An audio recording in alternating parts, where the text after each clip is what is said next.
उत्तर प्रदेश के मुख्यमंत्री योगी आदित्यनाथ ने एक स्टेटमेंट दिया है कि खासतौर से हिंदुओं को बोला है कि बटेंगे तो कटेंगे।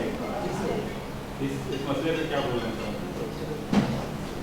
देखिए, योगी आदित्यनाथ ने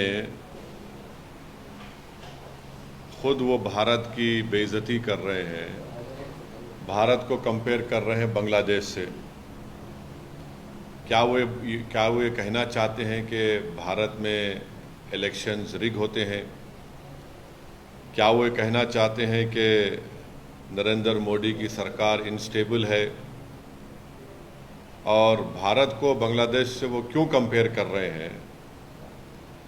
और क्या वो ये कहना चाह रहे हैं कि भारत की जनता देश की वफादार ना रहें बल्कि मोदी की वफादार रहें? और अगर नहीं करेंगे तो जिस तरह शेख हसीना ने बांग्लादेश में मासूम लोगों पर गोलियां चलवाई, क्या वो गोलियां चलवाएंगे? अब वो बात करते हैं देश की यूनिटी के बारे में। तो यूनिटी देश की कब होगी? जब इंसाफ होगा। और ख़ुद योगी ने उनके राज में कई फॉल्स एनकाउंटर्स हुए अल्पसंख्यक समाज मुसलमानों के। उनके राज में आज भी बुलडोज़र के ज़रिए मुसलमानों के घरों को तोड़ दिया जाता है। तो और उन्हीं के राज में लोग बोलते हैं कि मुसलमानों का क्या जेनोसाइड नरसंहार हो। वो खुद हेट स्पीच देते हैं मुसलमानों के बारे में। योगी ने खुद कहा था ठोक देंगे। तो जब वो खुद इस तरह की बातें करते हैं और देश की अखंडता और यूनिटी की बात जब वो करते हैं, तो उनके मुंह से जब इतने सब अनाप शनाप बातें निकलती हैं, तो फिर वो तो कुछ और ही बात कर रहे हैं। तो बांटेंगे तो कटेंगे, भाई आप ही तो बांट रहे हैं।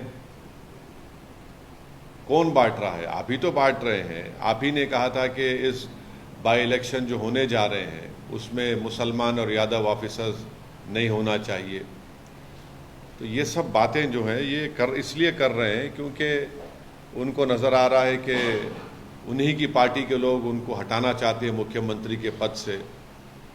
तो शायद वो बीजेपी को कह रहे हैं कि बटेंगे तो कटेंगे। तो ये इनका इनसिक्योरिटी है, उनकी अनपॉपुलैरिटी है उत्तर प्रदेश में। और फिर वो भूल गए कि जब देश की अखंडता की बात कर रहे हैं तो जो डिफेंस की ज़मीन थी उन्होंने इंडस्ट्रियलिस्ट को दे दिया वहाँ पर। तो ये सब इनका रिकॉर्ड रहा है। तो इसलिए वो बौखलाहट का शिकार होकर अपनी हस्बे आदत सिर्फ मुसलमानों को निशाना बना रहे हैं अपनी हेट स्पीच के ज़रिए।